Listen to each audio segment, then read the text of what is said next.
Spoštovani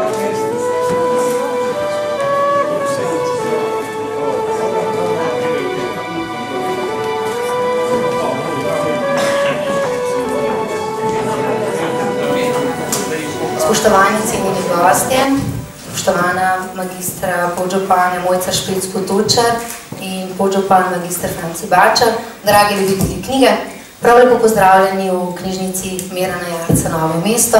V mojem imenu pozdrave pa prinašam tudi od direktorja knjižnice, gospoda Boruta Novaka, ki je danes zaradi bolezni odsoten. Tako da danes pa je z mano gost, dr. Igor Lukšič, pa preden začneva pogovor v sklopu Rastoče knjige, dovolite, da ga nakratko predstavim. Je politik, predvsem mnogi ga poznajo kot dolgoletnega profesorja Ljubljanske fakultete za družbene vede, kjer je bil tudi dekan. Zadnjih 5 let pa je predstojnik oddelka za politologijo. V okviru svojega dela na fakulteti se ukvarja s proučevanjem politične kulture, zgodovine političnih idej, politične antropologije in političnih sistemov. Objavil je 6 monografij in več znanstvenih, strokovnih in poljudnih člankov v slovenskem, nemškem, angleškem, češkem in hrvaškem jeziku.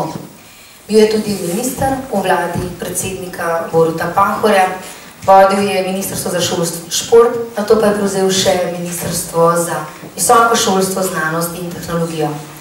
Kot politik pa je danes predvsem v vlogi predsednika Socialnih demokratov.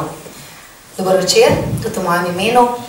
Jaz sem na drugače pred mnogimi leti njegova učenka, študentka, pa ko sva govorila po telefonu, se mi niste spomnili, verjetno je teh študentov malo preveč, ne?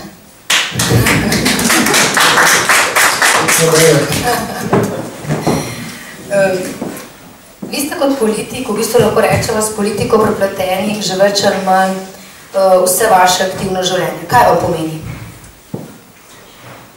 Politika je en prostor, ki ga je treba živeti, zato da izpolniš tudi tiste pričakovanja v skupnosti in da se na nek način tudi izživiš, kot je Aristotel temu rekel, zoon politikon, se pravi kot neka politična žival. Mi smo v svojem bistvu, če se vprašamo po našem antropološkem bistvu, nismo samo naravna bitja, nismo samo družbena bitja, ampak smo tudi politična bitja. In politika je tisti prostor, kjer se vsa ta sinergija združi. In zato je treba biti to na nek način posebej poučen in zmojstren, da s tem znaš delati. Politična kultura, tako vsi pričakujejo, da boš zdaj nekoga obsoval, ki ni kulturen. In praviloma je to tist, ki je na drugi strani. Prav, če si ti recimo na levi strani, ali pa recimo, da si v neki stranki, ali v neki politični grupaciji, potem navadno ljudje govorijo o politični kulturi drugih, ki je izrazito nizka, in o svoji politični kulturi, ki je izrazito visoka. To vrstni odgovor, ki je nekako položen v ustreju, veste, tam na zahodu imajo bolj razvito politično kulturo, pri nas pa manj razvito in smo se zgrožili na tem. Ne gre za to. Ne gre za to. Lejte, politično kulturo ustvarja v vsaki državi strukture, ki smo jih mi podedovali. Se pravi, naš odnos do države, kako mi gradimo razmerje med posameznikom, stranko, državo, med kakršnokoli obliko organizacije.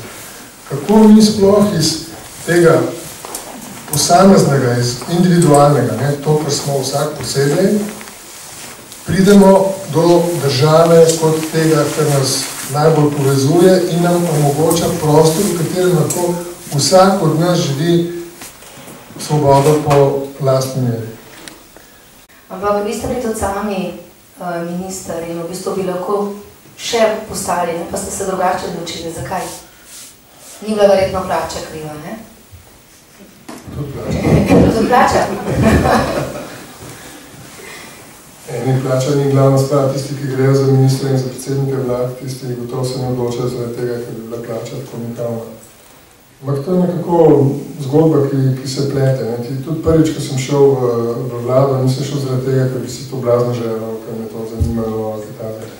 Zaradi tega, ker sem bil podpredsednik stranke in ker sem se angažiral 2005 zaradi tega, da bi Slovenija šla na boljš, da nekako ponovno zobe temu neoliberalizmu, ki se je tam noter v gnezdo in ki ga je bivša vlada, zlasti v obdobju 2004, nekritično podpirala.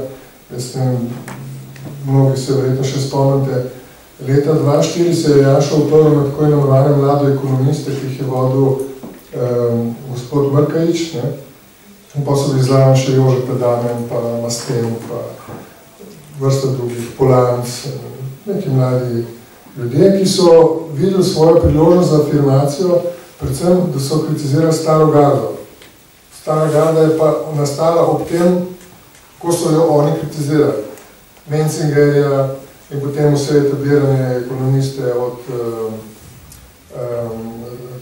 teh, ki so bili recimo tudi ministri, kaj je že bil dekan ekonomske fakultete, da nedavno minister za finance Bramo, pa tajnika, pa malo Prašnika, pa zlasti potem Menzinger, pa cel inštitut pravne fakultete, oziroma ekonomski inštitut pri pravni fakulteti, vključno z Boletom in tako naprej. To vse je bilo pripoznano kot nekaj, kar je staro, kar je vezano v neko obdobje socializma. Novo so pa ti zdaj mladi ekonomisti, ki so v resnici napolno zagovarjali to, kar je bila šola Friedmana, neoliberalizma in to, kar je Bush takrat prenašal v ameriško politiko. Kaj vam pomenijo knjige? Jaz ne vem, kaj je.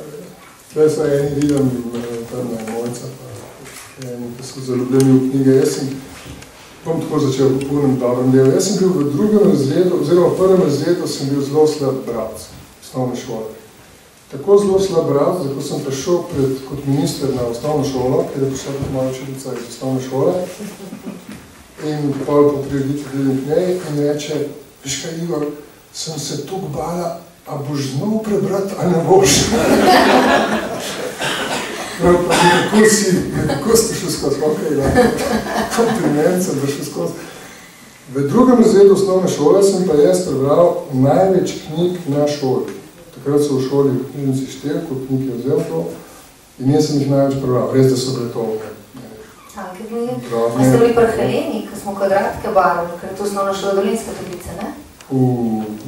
Razlika med nama v starosti je bistveno večja, ampak Helena... Žal sem napisal še en par drugih, tako da se ne moram s Prešernom primerjati. Ampak so se tanjše, veste, če vam je to lažno, tam noč jih pogledava? To je res, na to sem hotel podariti. Zelo so tanke, ampak toliko kvalitetne, če vse formulacije bravo bilo, da je to res težko. In zdaj vsako leto, ker je to tudi kakšna literatura, del knjige za študente, v prvem letniku, moram vam reči, da se njim malo smilja. Ampak vse na konc pa, tudi oni bojo mogli kakšno knjigo napisati. Vsak, tisoče, recimo. Ale lepo, upam, da ste se zdaj vmes učili tudi malo PR odgovorov, pa izvrstnost, kako se znajti, kako prodati svoje. Moram reči, da to je bila najboljših potez, ki sem jih slišala, ker je bila tako prefinjeno zavita in tako, da je v bistvu sploh ne bi opazili. In še v bistvu smo dobili še že vprašanje, kaj pa. To je res dobra knjiga. Je pa res tudi to, da te knjige se ne kupuje. Izdana je ta samo v 100 izvodih, zaradi tega, ker vemo, da ne bo kupil. Ampak to smo kupili, to je šele... A boste vi knjižnica? Ne, v knjižnici so že bile in zdaj smo še dodatno jih kupili, ker se poje dvigano povpraševanje. V sekundi, ko smo vas najavili, da boste gost, je bilo večje vpraševanje po vaših knjigah. Ampak ta je res dobro, Hvala lepa. Mislim, da zasluži en velik aplavz, dr. Igor Lukšič.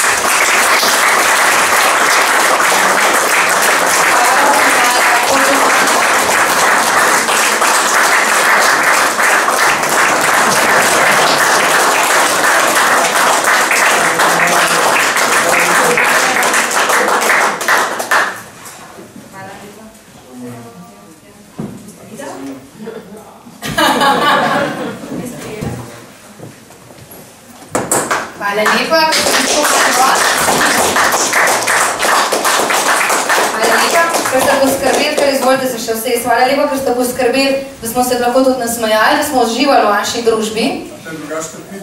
Ne, tle vedno uživamo, naslednjič bomo uživali 14. januarja v družbi z Nušo Derendo.